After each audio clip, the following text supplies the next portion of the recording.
그리스도인에게는 믿음이 주어져 있지만 우리가 획득한 게 아닙니다. 동시에 그 믿음에 따른 생활도 주어져 있습니다. 믿음 없는 생활이 아니며 거꾸로 생활 없는 믿음도 아닙니다. 믿음과 함께 그 믿음에 따른 생활이 있는 것이 그리스도인의 생활 방식입니다. 그러면 그리스도인의 생활이란 어떠한 것일까요?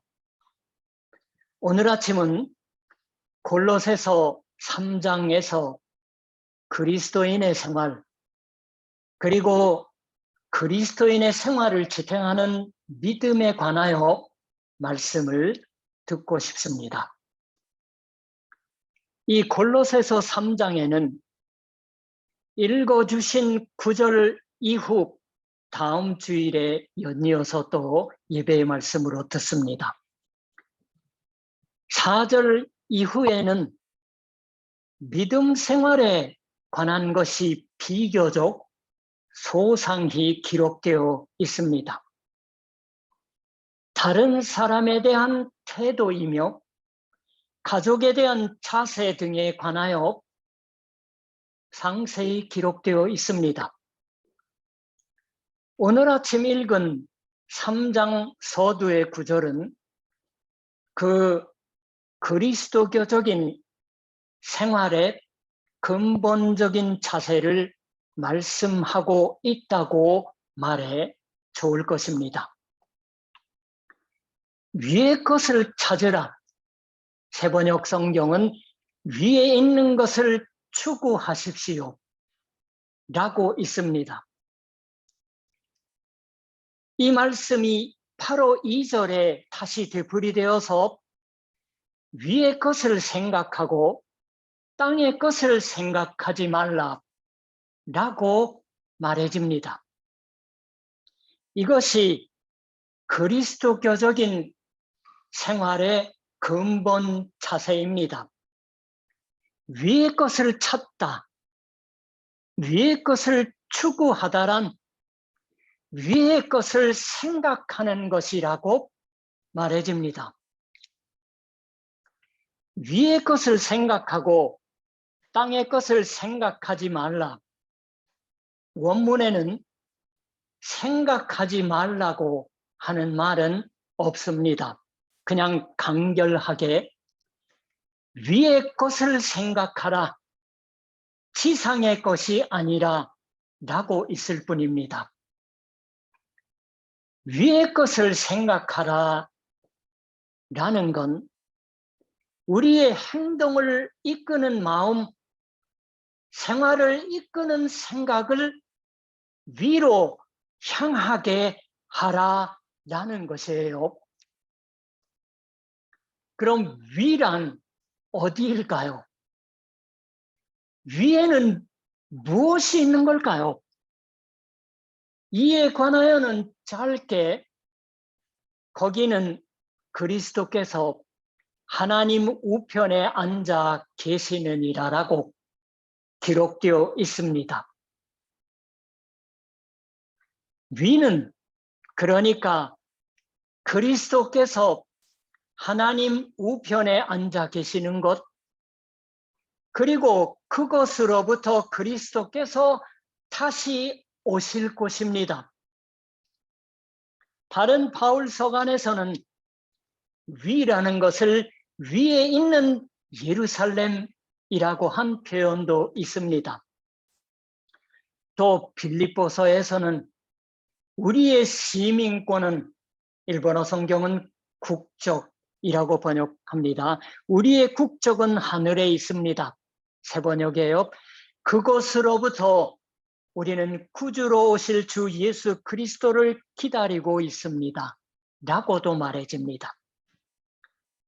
위의 것을 찾는다, 위의 것을 추구한다란 따라서 하나님 우편에 앉아 계시는 그리스도를 사모하고 그리스도의 그 나라, 우리의 참 고향을 찾고 우리의 참 고향을 추구하고 그리스도와 함께 있는 우리 자신의 생명, 그리스도와 함께 있는 우리 본래의 자신을 추구한다라는 것이기도 할 것입니다.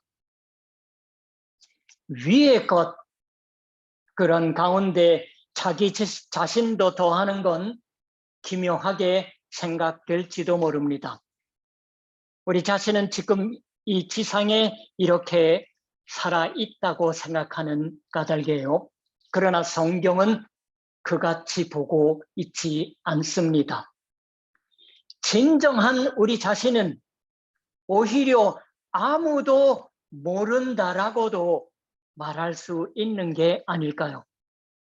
3절에 너희 생명이 그리스도와 함께 하나님 안에 감추어졌습니다 라고 있습니다. 그리스도와 함께 하나님 안에 감추어진 우리의 생명이 위에 있다라고 말씀이 설명합니다. 거기에 오히려 우리의 본래 자신이 있다고 말해도 좋을 것이에요. 그리스도를 사모하고 하나님 나라를 추구하고 우리의 국적이 있는 고향의 마음을 향하게 해 거기에 본래 우리 자신이 그리스도와 함께 하나님 안에 이미 감추어져 있습니다. 거기에 마음을 두라. 우리의 행동 원리, 생활의 원천을 거기에 두라. 그것이 그리스도인의 생활의 근본이다라고 말씀하는 겁니다. 지상의 것에 마음을 두지 않는다라는 것은 지상의 것에서 풀려난다, 해방된다 라는 것이겠지요. 실제로 지상의 것이 우리에게 감겨붙습니다. 이 이후에 5절에 기록되어 나오지만 지상의 것에는 음란과 부정과 사욕이 있다고 말해집니다. 그뿐만 아니라 8절에는 분함과 노여움과 악이라고 한 것이 지상의 것으로서 들어지고 있습니다. 지상의 것이 감겨 붙는 건 욕망에 사로잡히는 것의 다른 표현이겠지요. 그뿐만이 아닙니다. 지상의 것에 마음을 사로잡혀서 노여움으로 가득 차는 일도 있습니다. 나이와 더불어 원만해질까 하고 생각하고 있었더니 아무래도 그렇지 못한, 특히 제가 그래요. 화가 나서 할 일 없는, 지난 성경 공부 때에도 말씀드렸지만은 내가 주인이지 않은, 내 마음대로 안 되는 그러한 것도 있습니다. 지상의 인생에서 받아온 상처도 있습니다. 자기 자신의 과실도 있습니다. 옛사람인 나 자신이 아직 나를 주장하고 있어서 제 스스로 후회되는 인생을 보냈다고 생각하는 사람도 세상에는 적지 않겠지요. 그러나 마음을 우리가 둘 장소는 그러한 지상의 것들이 아니라 위의 마음을 향하게 하는 참된 고향과 진짜 우리 자신이 그리스도와 함께 있는 거기를 위야말로, 아니 그쪽에야말로 생각을 향하게 하고 거기에 마음을 두라라는 것입니다. 그러나 그 마음을 둘 장소를 바꾸고 생각이며 뜻을 바꾸어 생활 원리의 대전환을 하는 것은 결코 용이하지 않습니다. 용이하지 않을 뿐만 아니라 누구도 할 수 없는 것이 아닐까요? 아무리 해도 용서할 수 없는 상대와의 얽힘에서 어떻게 해서 풀려날까요? 욕망에 사로잡힌 자신에서 어떻게 해방될까요? 생각처럼, 아니 믿음대로 살지 못해온 인생의 후회에서 어떻게 하면 자유로이 될 수 있을까요? 위의 것을 찾고 위의 것을 생각한다. 어떻게 하면 그게 가능할까요? 그것을 할 수 있는 사람은 정말은 없는 게 아닐까요? 의인은 없나니 하나도 없으며, 의인이라고 하는 것은 정의로운 사람이 아니라 하나님의 올바르심으로 살 수 있는 사람은 하나도 없으며, 로마서에서 본 편지 속에 있습니다. 성경이 그렇게 말씀하는 대로가 아닐까라고 생각합니다. 그때 성경은 오늘의 골로새서는 실로 격렬한 것을 말씀합니다. 여기에 주의를 하지 않으면 오늘 아침에 성경 말씀을 들은 것은 되지 않을 것입니다. 위의 것을 생각하라, 지상의 것이 아니라 라고 말씀한 이후 성경은 이는 너희가 죽었고, 공동번역 개정은 여러분이 이 세상에서는 이미 죽었기 때문입니다 라고 말합니다. 너희가 이미 죽었다. 갖가지 지상의 사물의 얽매임, 그것은 자신의 욕정이거나 탐심이거나 원한이거나 노여움이거나 후회이거나 부끄러움이거나 하겠지요. 그러한 것에 더 이상 마음을 두지 않고 위의 것에 마음을 두는 건 죽어서야말로 할 수 있는 것입니다. 우리가 죽고 나서 할 수 있다는 의미와는 달라요. 죽지 않으면 할 수 없습니다. 옛 자신이 너희가 죽었고라고 성경이 말하는 그때 성경은 무엇을 말씀하고 있는 걸까요? 새삼 1절부터 다시 읽어봅시다. 1절에는 너희가 그리스도와 함께 다시 살리심을 받았으면 라고 있고, 일본어 성경은 너희가 그리스도와 함께 부활시켜졌으면 이라고 번역합니다. 그리고 3절에 너희가 죽었고라고 말씀드립니다. 위의 것을 추구하고 위의 것을 생각한다. 즉 그리스도를 사모하고 그리스도와 함께 있는 것을 추구합니다. 그리스도와 함께 있는 고향, 그리스도와 함께 있는 우리 자신, 그리고 그리스도와 함께 있는 그 나라를 추구하여 거기에 우리의 모든 생활과 행동을 이끄는 마음을 두고 거기로 생각과 뜻을 향하게 합니다. 거기에 생활의 원리를 둡니다. 그런 것은 그리스도와 함께 지상의 것, 옛사람인 우리 자신, 그 인생 원한이며 후회, 또 탐심이며 분노, 노여움, 그것들에 대해서 죽었다. 그리고 그리스도와 함께 새로운 생명으로 다시 살려진 것에 기초를 두고 있다고 하는 겁니다.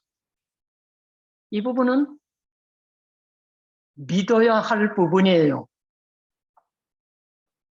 이런 것은 주 예수 그리스도의 십자가의 죽음과 부활의 생명이 우리의 인생을 바꾸었다.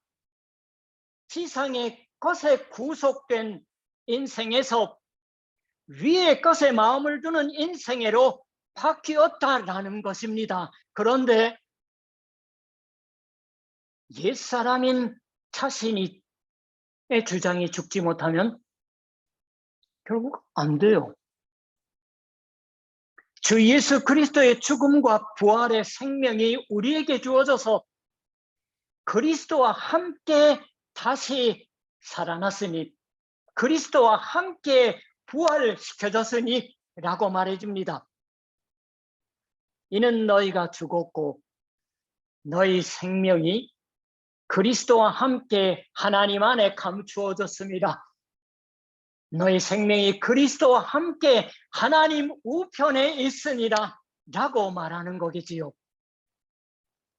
그리스도의 십자가와 부활, 그리스도의 죽음과 생명이 우리의 것이 되었습니다.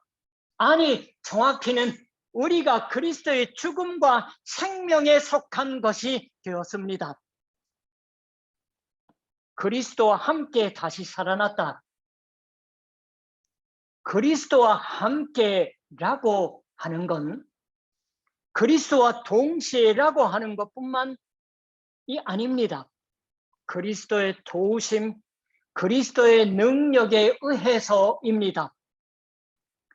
그리스도의 긍휼로 우리는 죽었던 것이고 다시 살리심을 받은 겁니다. 이것은 마지막 때에 약속되어 있는 죽은 자의 부활을 말하고 있는 것이 아닙니다. 마지막 때의 부활은 우리에게는 아직 남겨져 있습니다. 그렇지 않고 여기는 우리가 받은 세례를 말씀하고 있습니다. 같은 이 골로새서 2장 12절에 이렇게 있어요. 너희가 세례로 그리스도와 함께 장사되고 죽었고 또 죽은 자들 가운데서 그를 일으키신 하나님의 역사를 믿음으로 말미암아 그 안에서 함께 일으키심을 받았다. 이것이 세례를 받았다라는 것입니다. 세례를 언제 받았든지 받은 그때 이 의미를 어디까지 알고 있었는지는 문제가 아닙니다. 전혀 문제가 아니에요. 아버지와 아들과 성령의 이름으로 세례를 받은 것은 그리스도와 함께 다시 살리심을 받은 것, 그것은 너희가 이미 죽었다라고 말해지는 것이기도 합니다. 성경은 격렬한 것을 말씀합니다. 그러나 말씀할 뿐 아니라 그 격렬한 것이 이미 그리스도에게 있어서 그리고 세례에 있어서 일어난 것을 말씀합니다. 주 예수께서 십자가에 죽으시고 부활하신 가운데에서 그리고 그 주 예수의 죽음과 부활의 생명에 세례를 통해서 참여한 가운데서 우리는 죽고 그리고 살리심을 받고 있습니다. 마지막 때의 심판과 다시 살아남 이전에 세례로 인해 이미 그리스도와 함께 죽고 함께 부활했다라는 것입니다. 이것이 우리가 계속 서 있어야 할 생활의 토대입니다. 흔들리지 않는. 위의 것을 추구하고 위의 것에 마음을 두어 생활의 원리를 거기 둘 수 있는 근거입니다. 그리스도인의 생활은 세례의 기초를 두어서 영이 됩니다. 지금 주 예수께서는 하나님 우편에 앉아 계십니다. 하나님 우편에 앉아 계신 분으로서 항상 함께 있어 주십니다. 하나님 우편에 앉아 있다라는 것은 주 예수께서 하나님의 능력을 띠고 있는 것을 의미합니다. 주 예수께서 능력으로 통치하고 능력으로 지배하고 하나님의 힘이 지배하는 곳은 하나님 나라입니다. 있으시는 것을 의미합니다.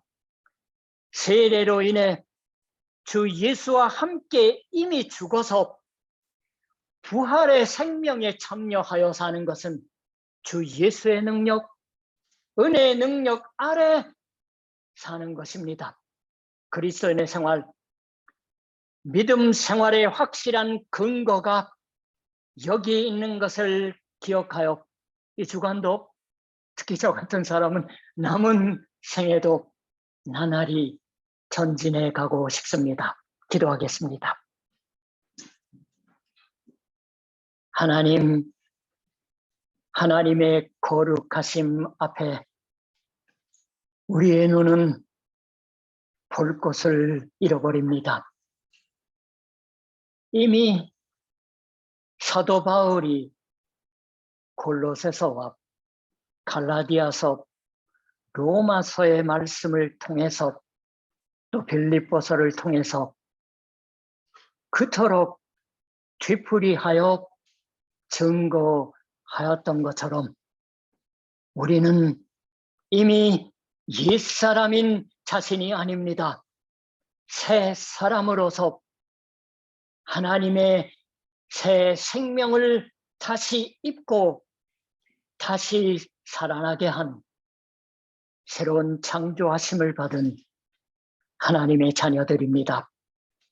어둡고 내일을 향한 확실한 그러한 토대가 어디에 있는지 방황하는 세상의 모든 이들을 위하여서 하나님의 모든 교회들이 우리의 생활의 근본 원리를 전하면서 살아가는 사랑에 충만케 하여 주신 모든 공동체가 되게 하여 주시옵소서. 감사드리며 예수님의 이름으로 기도드립니다. 아멘.